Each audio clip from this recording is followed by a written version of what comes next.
I was definitely one of those people that did not even realize who and what I was dealing with. It's hard and not a lot of people talk about it. There's a lot of shame. There's a lot of stigma. I think there's a couple sides to it. As someone who's on the receiving end of abusive treatment, especially from someone who is supposed to love and protect you, there's that shame I've internalized, but also there's the whole identity politics, and don't get into identity politics. But the thing is, if we don't talk about the elephant in the room, nothing's going to get accomplished. While it's true that we all are on the spectrum, narcissism is a spectrum. Some people are very far on the spectrum to the point where they are not safe to be around, and they pose a threat to other people's ability to live a safe, positive, productive life. This is a 2-part episode with Lesley Cain.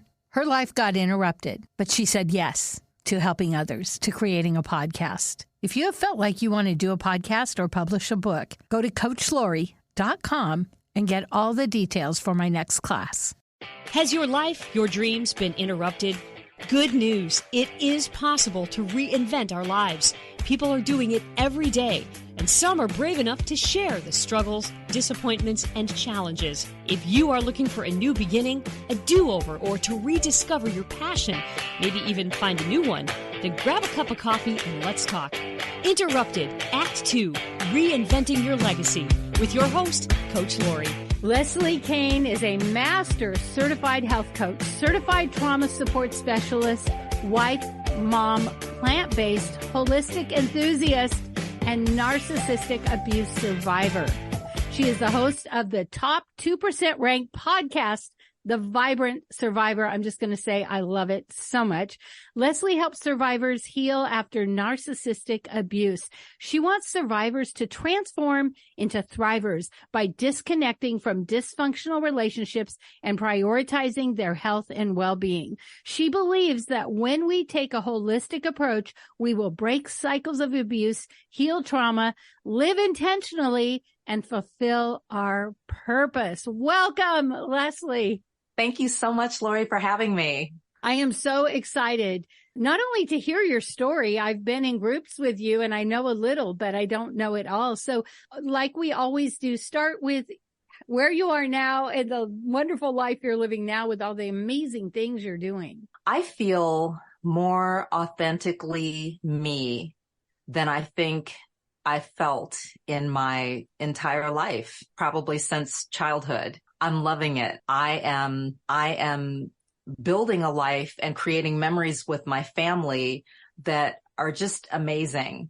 I've got a senior in high school who's getting ready to go to college, and I am savoring every moment and really trying to make every opportunity count, like cheering her on at her soccer game on Saturday, or taking her college visiting and really making it an adventure. I think too, I've just felt more on top of my life and household than I ever have before. And that's really encouraging. And it creates, I think, a sense of stability and just a joy and a cohesiveness, even amongst our family members, even the dog, that really, it feels good and everyone notices it and feels it. And I just feel like we're all moving forward. We're all on our own paths in a really organized, cohesive, mutually supportive way. Also, I am building a business and brand that I am very proud of, I think that has been in me for a long time, and that feels very purposeful. A friend of mine who was a fellow actor and also a life coach, she told me, whatever it is you're supposed to do, it's been with you your whole life. And I feel like that's where I am now, building a brand and business that I'm very proud of and being able to reach people globally and make an impact. This is really where it gets special, is being able to teach my children the same, to really help them. Not that they are going to do the same thing or I expect them to do the same thing that I'm doing. Their paths are very different from mine already, educationally, just even environmentally. I get to teach them through my experience, through what I'm building and the ways that I'm growing and changing on how to develop their character, how to become more emotionally intelligent, how to cultivate healthy relationships, how to create their own opportunities and not wait for other people to put them on. It's a beautiful thing. So you're building this legacy with your family. And not only that, you're an entrepreneur and you are helping so many people. Let's go back. What brought you to this place? I think along the way from childhood to adulthood, life was not always great. I was not always validated or encouraged to talk about how not great it was. Recently, within the last, I'd say, few years, I had a huge aha moment, big awakening that explained a lot of things from my childhood through adulthood to where I am now. I've worked in front of the camera for over 2 decades as an actor, as a commercial model, host, even moderator in a few different markets. Had a wonderful time doing that. This was post-corporate, and I did a stint in corporate like a lot of people, and changed my diet and lifestyle through a real sad time in my husband's and my life as a couple where his mother was diagnosed with pancreatic cancer. We changed our diet and lifestyle through the holistic therapy that I had taken her to do in Mexico. It did not, unfortunately, save her life, but it changed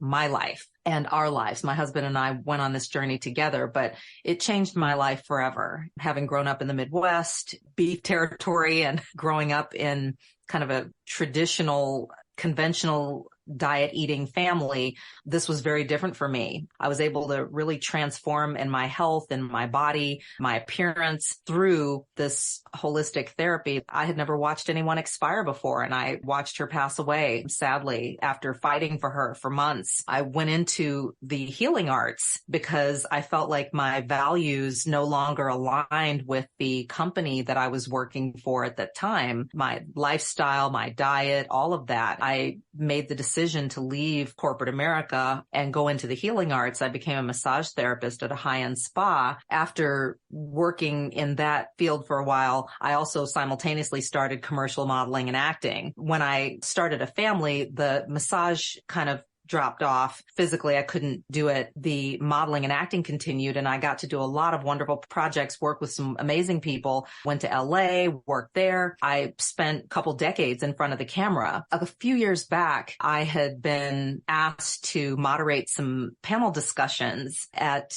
a series of Veg Fest events. There was a gentleman that was on the panel that I was moderating. He had reached out to me separately to help him with some projects. He was trying to put together this plant-based TV show, and the whole thing was largely fake. I got sucked in. I wasn't the only one, but I went all in and to help. I was kind of hesitant at first, but then I went in to help, and with my husband's support too, things kind of got progressively weird and some strange behaviors came up, and I even got a warning from a mutual friend.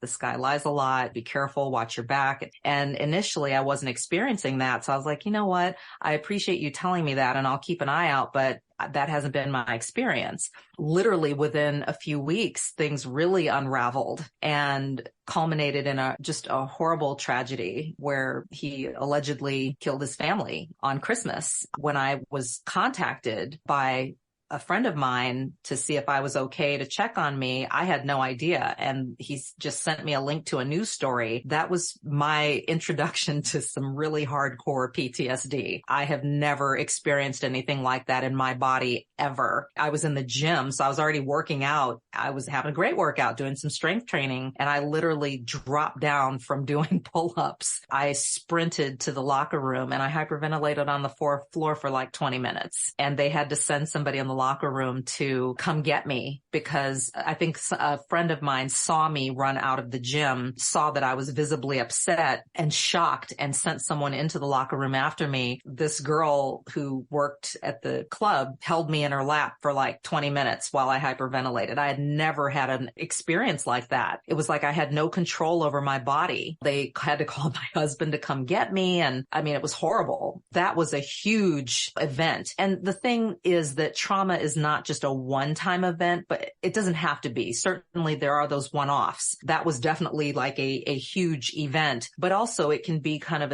a series of events. In the aftermath of this, I will tell you though, I received a huge blessing within a day of this happening. As horrible as that was, I got a phone call asking me to moderate the political debates in my state, like a day later. So even after something horrible like that, a horrific situation, a blessing can come through. Even though in my body, I didn't feel like I was 100% there, I've made myself say yes because I knew that it was a great opportunity and that it would keep me on the path of doing something that I enjoyed doing and really walking out my purpose and using my talent. I said yes and got to do that, which was amazing. But over the course of the following couple of years, I noticed there were some other toxic relationships that showed up in my life. I had to get away from those situations. I had to disconnect from those. It all kind of culminated in 2019, I'd say, when I had gotten away from another toxic situation where I had been dealing with this person for a year and a half. And not only that, but they knew about the murders and they knew what I had experienced with this guy and those of us that were interacting with him and dealing with him, even from a collaboration standpoint. And this person actually used some of that situation to kind of manipulate me further. It got to a point where when I realized, okay, something's off here, and I disconnected, and then I went on a deep dive. That's also something that's kind of defined, I guess, my personality and how I move. I've always loved school. I'm very well educated. I've been to a lot of amazing schools and I've always just gotten into learning. I consider myself a lifelong learner and I'm always seeking to learn and grow. In disconnecting even from that situation, I went all the way down the rabbit hole, took a deep dive to figure out, okay, what is it about me and what's causing me to get into these relationships, or better yet, let these people in my life unchecked to where it's biting me. It's biting me in the butt later and affecting me physically. Because after the murders, I went into therapy. And the first day I was in there, the therapist leaned across the table when I told her why I was there. And the look on her face really was alarming to me. Looking at her countenance as she was listening to me tell my story, she had read the news. So she knew about the situation. She goes, Lesley, that's PTSD. She's like, that's trauma gets into your cells. I mean, she was really worried for me. I was just out. I was just checked out. I was so numb. And I think it didn't even register to me. Seeing her face, I think kind of helped me to see the magnitude of what I had been through, what had happened to me. In the aftermath of all this, plus a couple of other toxic relationships that showed themselves to be toxic, where it was revealed to me that I was dealing with someone toxic and who was being dishonest with me and in some cases scamming, manipulating. I did a deep dive. I really had to do some soul searching. I really dug into it. One of my best friends was the one who introduced me to the term narcissist. That person sounds like a narcissist. I'm like, well, what's that? I took a deep dive there and studying narcissist. What is a narcissist? What is that? What does that mean? I'm reading books, listening to podcasts and watching videos and learning and educating myself. All of a sudden, the light bulb went on. Okay, so that's what that was. Whether it was a toxic friend group or the toxic boss or coworker at the job or these con artist scammer types that I had come into contact with and let into my life unchecked. Then it became, why am I letting these people in? What's causing me to let these people in? I had another really big aha moment in 2019. My life coach friend was kind of poking at me. She's like, well, what do you think it is with you and these narcissists? I don't know. And she started asking me all these questions. And then it was like, oh my gosh, my dad was a narcissist. And so was my grandma. And I just started crying. Like it just, everything, the sky opened up. And I started crying and it was like everything made sense. I grew up in a narcissistic family and I was taught and trained to tolerate this type of behavior. It was normalized. No one talked about the elephant in the room. I saw the dysfunction and I even asked about it as a child. I was either shut down or disregarded, no answer at all. Nobody wanted to talk about it. Nobody had an explanation for it. I spent a lot of years as a teen, especially in high school, just frustrated. Nobody's talking about this. What's going on? Why is no one dealing with this? Why is no one saying anything? Come to find out, I grew up in this dysfunctional family and a narcissistic narcissistic family and everything made sense. Okay, so then this behavior didn't look odd to me, or these people reminded me, I could pinpoint, oh, this reminds me of my relative so-and-so, or this. I didn't recognize it as being odd or off because I was conditioned. And not only that, the times that I did speak up and speak out, I was met with abuse. I'm sure you can relate when you feel really strongly about something or you're questioning something, and then to just be met with indifference or just anger. And it doesn't feel safe. Trauma affects the body. Your body keeps the score. Dr. Bessel van der Kolk. When you don't feel safe, you're being sent this messaging. It's like it reinforces the idea of, okay, I need to be quiet. I need to mind my business. I need to just be small, be in the background and not bring this up again, not air our dirty laundry. I threw myself further into education by going and getting master certified in health coaching. And then I took it a step further, getting certified as a trauma support specialist. And this was during the pandemic. Coach Lori here. I am not anti-aging. I am all about aging gracefully. Did you know we stop making collagen at a certain age? And did you know powdered collagen has to go through your whole digestive system? So I am a big fan of Glow Liquid Collagen. It helps me age gracefully, inside and out. To order, check the link below. By the way, if you order two at the same time, free shipping. Or if you would like to be an affiliate, make a little extra cash, click the affiliate link. And then I took it a step further, getting certified as a trauma support specialist. And this was during the pandemic, and really understand trauma and how that affects the body. 20 plus years that I spent immersed in holistic health and natural healthy living, it all feeds into what I've learned about trauma and how a holistic approach is needed, treating the person as a whole person and not just treating symptoms. Oh, you're angry right now. Oh, you're having a panic attack right now. Oh, you're hyperventilating right now, or you've got this kind of physical ailment that's flaring up right now. What has happened to you? Like, now, okay, what's wrong with you? It's what's happened to you. How do you feel in your body right now? How's that playing out? Everything's come together in a way that I could never have imagined or asked when I was a senior and I was looking at colleges. I told my mother I wanted to study psychology, and she insisted that I get a business degree. And she's like, no, you'll have to get an advanced degree to get a job. And at least with a business degree, you can get a good job, get that good job. So I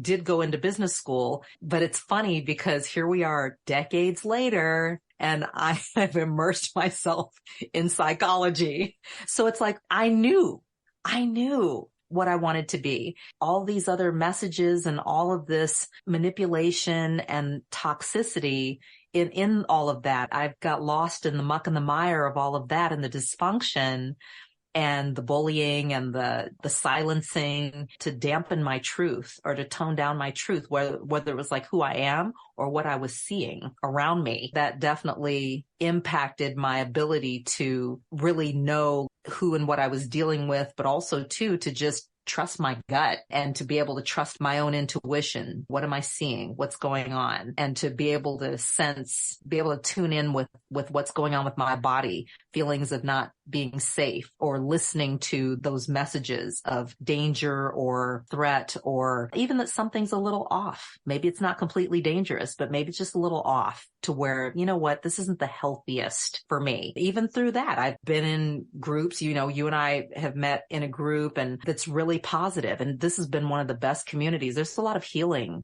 that happens in community, especially for trauma survivors, but it hasn't always been that way. I've been in toxic groups. I've been in dysfunctional groups. I've been in groups that were led by people who were scamming everyone and lying to everyone. I've since left those groups, especially given who and what I know, figuring out who and what I was dealing with. But this time being able to help other people because I have that knowledge now. I have language. That's so huge. Having language and education around who and what I was dealing with to be able to quickly disconnect. You mentioned we're in a group. So we're in a podcast group, a masterclass. I also teach podcasting. And what I admire so much about you and why I wanted to reach out to you is You don't have all the answers, but you said yes. You said, hey, I recognize this. I see people need help. Maybe I'm a few steps ahead of somebody. And you were so willing to put yourself out there and do a podcast. I was able to refer your podcast to someone who was hurting. One of the things I love is how you said normalizing. And I think that's why people can't recognize what's happening to it, because the narcissist is so brilliant about normalizing the behavior. But my favorite podcast, I don't know if it's my favorite, but I know it got the most views, was the one on poop. And the reason I loved it is because physical health and mental health go hand in hand. And you said, I learned to trust my gut. Our gut is our second brain. And when we get our gut healthy, our brain clears and we see better. And that's why I love how you're combining the two. Do you want to say more about? You're right. We've got our gut brain and we've got our head brain, and the two are constantly talking to each other. One of the things that's so cool is that we may not be able to control how other people treat us or how other people behave around us. Now, we can control what we tolerate. That's what I've learned. I can control what I tolerate, and I can teach people how to treat me by how I interact with them. And not only that, another thing that I can control is what I put in my mouth. Going on this journey and learning all the things that I've learned has inspired me even more to look for opportunities to maximize the nutrients that I put into my mouth in nourishing my body, amping up the antioxidants. I love blueberries. I love dark leafy greens, like kale is one of my favorites. I grow kale, love it. Not only that, but mixing, diversifying the nutrients that I'm putting into my body. Love chia seeds and putting chia seeds into things. And I make chia seed pudding for my family and they love it. And then I top it with blueberries just to really maximize the fuel for my brain. And that's something that I can control. I can control how I respond to people, whether or not to interact with people or continue to interact with people. And I can control what I put into my body. And that's really a powerful thing. And I'm trying to teach my kids this too, to not just fill my body, but to fuel my body with nutrients, because that's going to build a healthier gut garden. It's going to fuel the brain, because the brain is prone to rusting. So the antioxidants are going to counter the rusting, promote a healthy brain, which is going to help me to avoid cognitive decline. That's the goal here, to be able to better identify, navigate, and heal from trauma like narcissistic abuse, and also too, to just be proactive and preventative when it comes to my overall health and well-being. I'm already creating a shift in my family tree because my lifestyle is completely different from what I grew up with. Physically, just even the dynamics, the family dynamics. My husband is the polar opposite of my dad's. I did not marry my dad. My kids have an open forum. We discuss things. We have crucial conversations at the dinner table. My husband literally is using that book in our family times to guide us through discussions as a family where we can share openly, but learn how to do it in a way to where the conversation is productive while we're sharing a healthy plant-based meal and incorporating a variety of colors, a variety of flavors, textures, and teaching the kids that as well. Not as much processed food, really focusing more on whole food, plant-based eating for better health and well-being, including gut and brain health. I'm so excited that I get to teach my kids and show them how to do that so that they can carry that forward as they go through life into adulthood. In addition to talking to them about how to identify, navigate relationships, being able to discern who's safe and who's not, and make better choices. Talk about it. Talk about the awkward and challenging things, helping them navigate their little relationships, even at their age as young teenagers, so that they can make better decisions into adulthood. I wish I had that. You had said something about this isn't talked about. One thing that I think is really important, and I hate to use the word victim, but until you get support and help, you are a victim of a narcissist if they're ruling your life. One thing I recognized in a brief time I was with a narcissist is friends and family wanted to jump in and tell that person what for on my behalf. And what happened was it made my life even harder until I was able to get what I needed in my brain to get out. there are times when other people want to intercede, and that can be dangerous for a victim who's in a narcissistically abusive situation. And I would say definitely it depends on the nature of the relationship. I've seen a variety of scenarios where that's played out. My mom was married to my dad for 30 years, and he was very abusive. And a lot of it was verbal and emotional and psychologically, but he did get physically abusive at one point. And I know that the times when I, even within the context of the household living there, and when I went to confront him, and not even in a hostile way, but I really thought about it as a teenager, how to communicate being hurt and not feeling heard. And I worked up the courage to say that to him. It even backfired on me. He backed me up against a wall, and he yelled at me for an hour straight. I didn't even think he took a breath, and just completely berated me, spit in my face. What's the message there? The message there for me was, it's not safe to speak up. Don't say anything. Don't ever do that again. I was totally intimidated. There was a time when I told my mother, we were at the kitchen table and my dad had abandoned us for a weekend. He was an addict, and he would leave us for weekends at a time during those high school years. It was very tumultuous. I really struggled a lot with just feeling angry and feeling bitter. Also just feeling insulted. I remember feeling this just this deep sense of okay, I'm really smart and you're not fooling me. But no one would talk about it with me or just admit it. And I remember my mom and I being at the kitchen table and us talking and said, what is going on? I'm in high school, right? I'm sitting at the table, in my dad's chair at the table. And I'm like, what's going on? Where is he? What's happening here? And she wouldn't talk to me.